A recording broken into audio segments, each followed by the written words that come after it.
Last night I was laying in bed and I was about to start playing some more Triangle Strategy on my Nintendo Switch when I saw an advertisement on it saying that there's an eShop sale. And I was like, oh, I haven't looked at the eShop for a while. Let me check out this sale, because apparently it's a pretty good sale. I loaded up the eShop and started browsing, and I was like, holy crap, there are a crap ton of games, especially indie games, available at like 80% off, 90% off. Like, I'm not talking like 5 or 10, I'm talking like hundreds. Some of them are garbage, some of them are, the throwaway, the games that you just, the shovelware, but there are some good games too mixed in there. And it got me thinking, man, there's a lot of indie games out there that I haven't played yet that, I don't know, I don't really have the interest to, but they're there and they're cheap if I want them to. Maybe I'll check them out sometime. And then I realized, oh wait, there's a Nintendo Nindies, Indie World, whatever they call it, Nintendo Direct, that's going to go over some more indie games the following day. And there's a problem here. First time on the channel, like, subscribe, comment, say what's up. I'd appreciate you. Everyone in the community, treat the newbies nice. I would also appreciate that. Love the community we got going here. And I apologize for, what's it been, a week since my last upload? Sorry guys, I don't know, nothing really caught my interest for a while, so I didn't want to just like make a video just to make a video. Indie World is kind of my thing though. I love indies. I've played a lot of them. They're a lot of fun.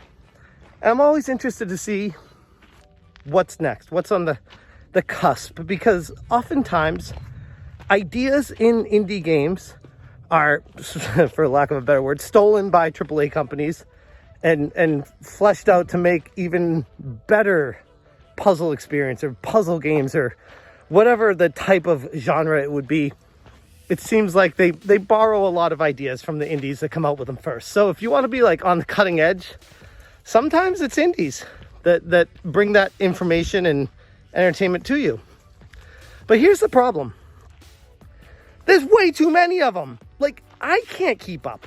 I got a lot of free game codes from companies just because of having the YouTube channel. They'd email them to me. And I would even reply to some of them like, thank you.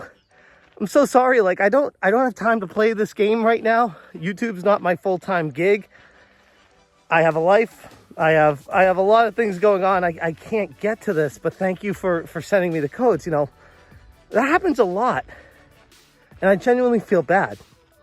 But then I just browse the eShop to see what's on sale, what the prices are, what games that I didn't get codes for might be worth looking into, that kind of thing. And I'm like scrolling through pages and pages and pages of indie games at like 90% off. They're like $1, $2, $3 for these games that are typically $20, $30, some of them. And it got me wondering, like, okay, the value proposition for the indie games is definitely there when they're on sale.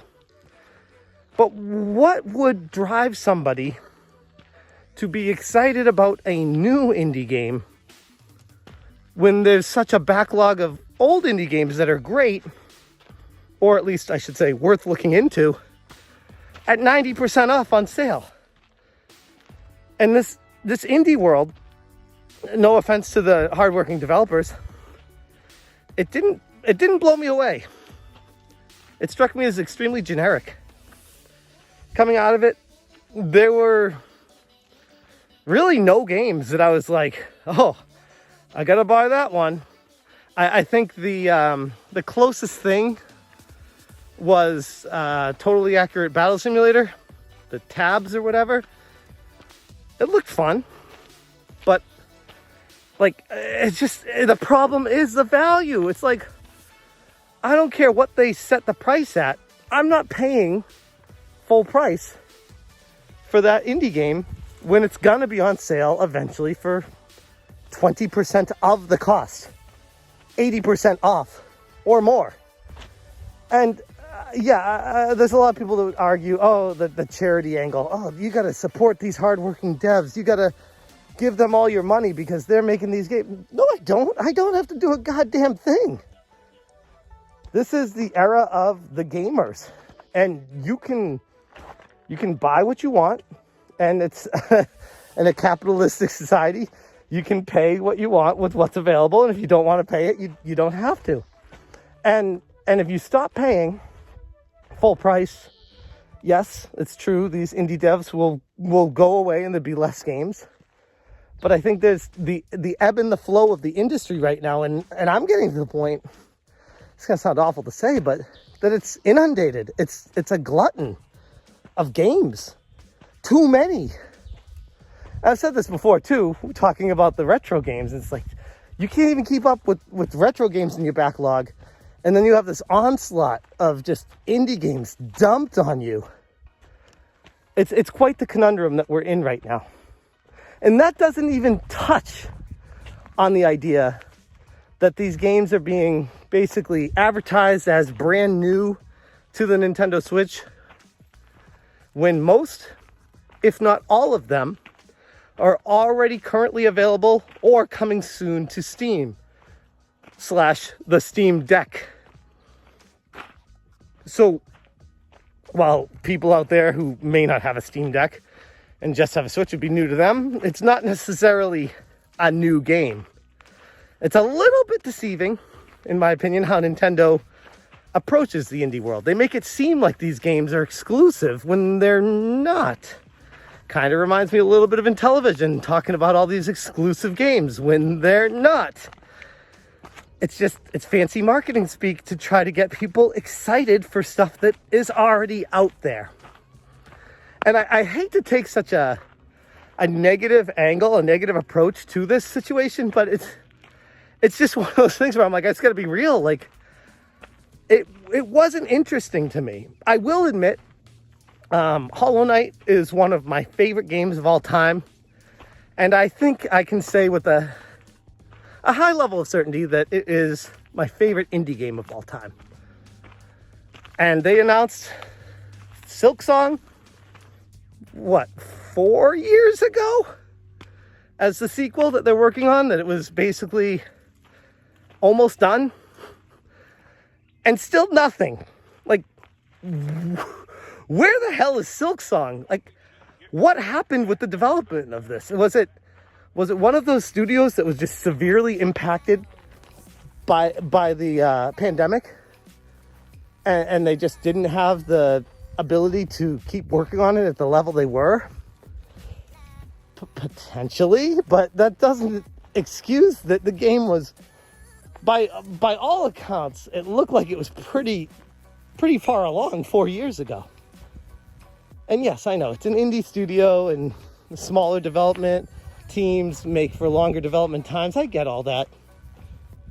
But it feels like there's something more to the story of Silksong that we don't know.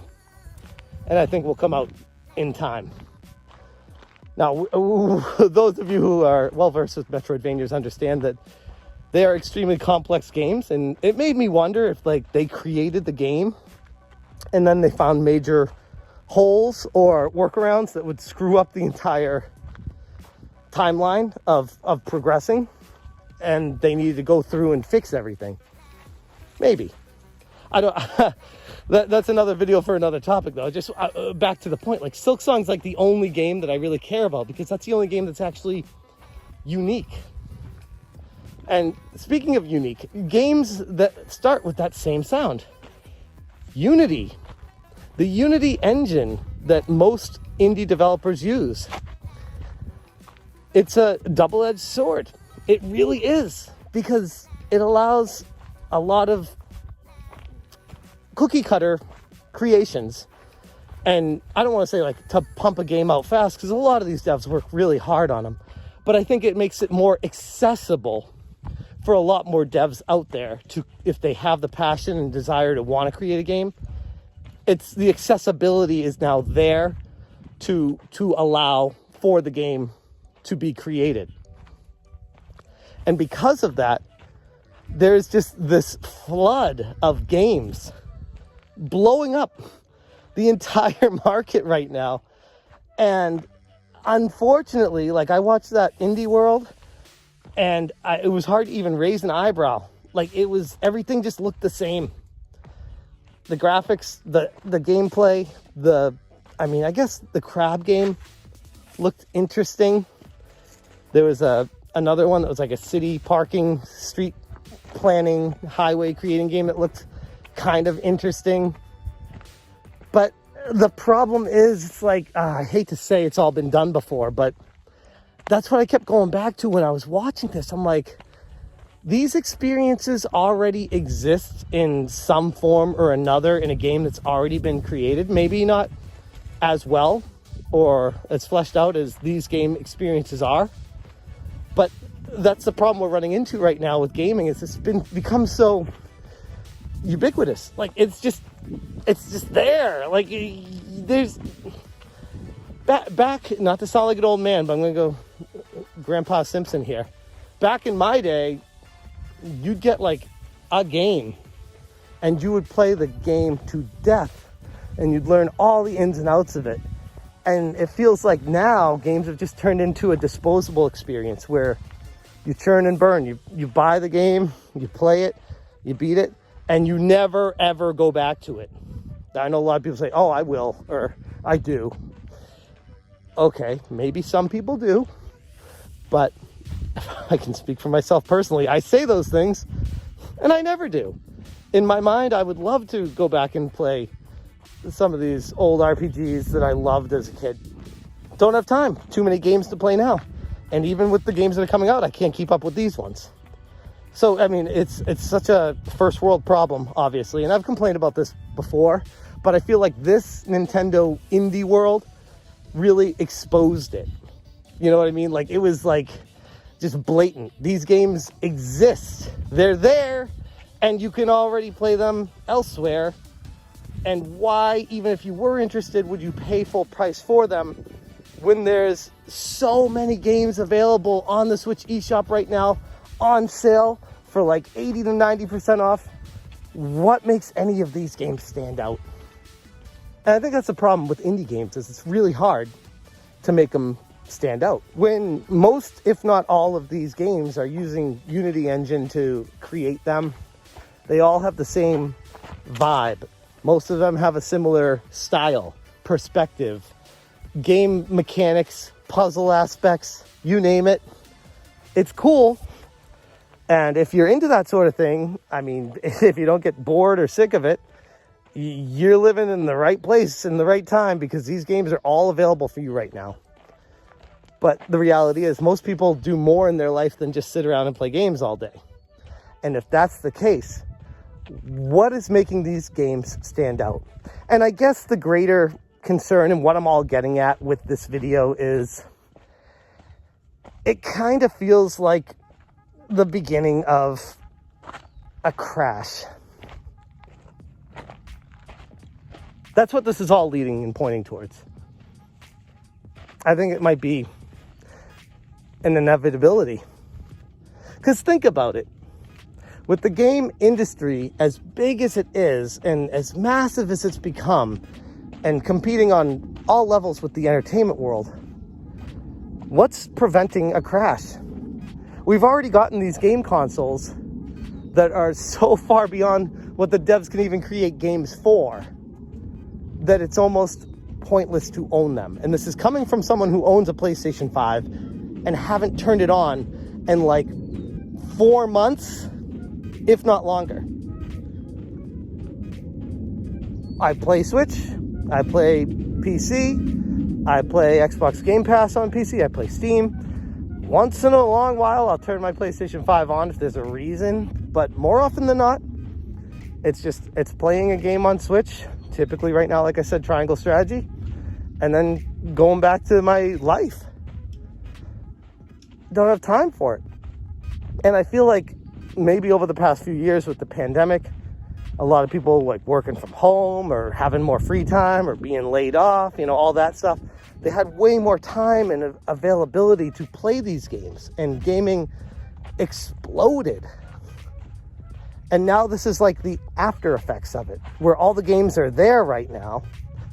And then we have this indie world on top of it that just shoves a whole, it's like, it feels like just a plow, just shoving games into at a dump, just shoving them in a pile. It's like, here's more, you want more games? Came to the right place. I don't know. Maybe I'm just complaining. Maybe I'm just being an old man. And I'm sure there's going to be plenty of people that disagree with my take on this. I feel like the imagination and the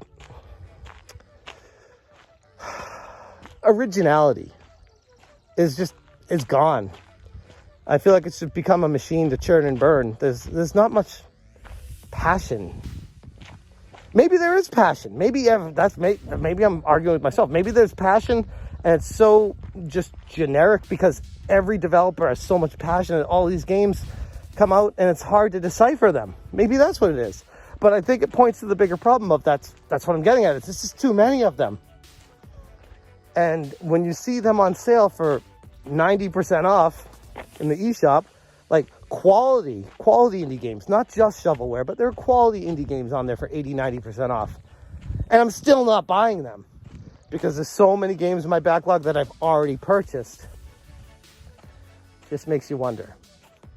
Maybe for the new people that are just getting a Switch now and missed out on, 5 years of amazing indie content, and they just load it up and they watch this indie world and they're all excited about these new games because it's brand new to them. This whole thing is new to them. Then maybe.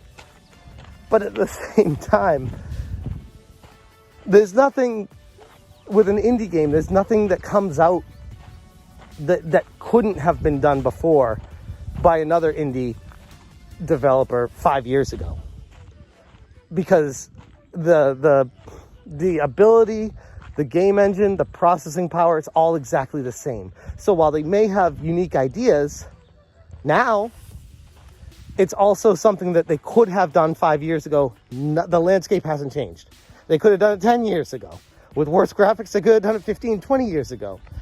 There's no big like, oh, okay, now indies can do this because they now have this ability. It's like, no, this stuff's been around for a while. And I think we're getting to the mature portion of the indie world, ironically, where they're all in front of us. Why would you pay full price for a new game when there's a game that you haven't played 3 years ago that got raving critic reviews for 90% off? And it's not a straw man argument. That's literally what I saw when I looked at the eShop last night. So, I don't know. I feel like I just had to vent about that. I thought the indie world sucked. And not just because Silksong wasn't there.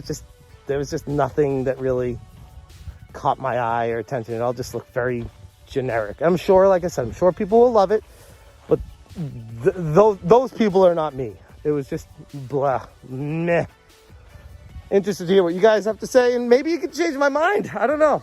I looked at it with a very closed mind. To be fully transparent, I went into it like, meh. Prove me wrong, indies. Prove me that these games are going to be blowing my mind, and they didn't. So I'm going to leave it there. Interested to hear what you guys have to say about the situation. And yeah, leave a comment below. Thanks so much for watching, and as always, you stay smashing. Smash, Smash,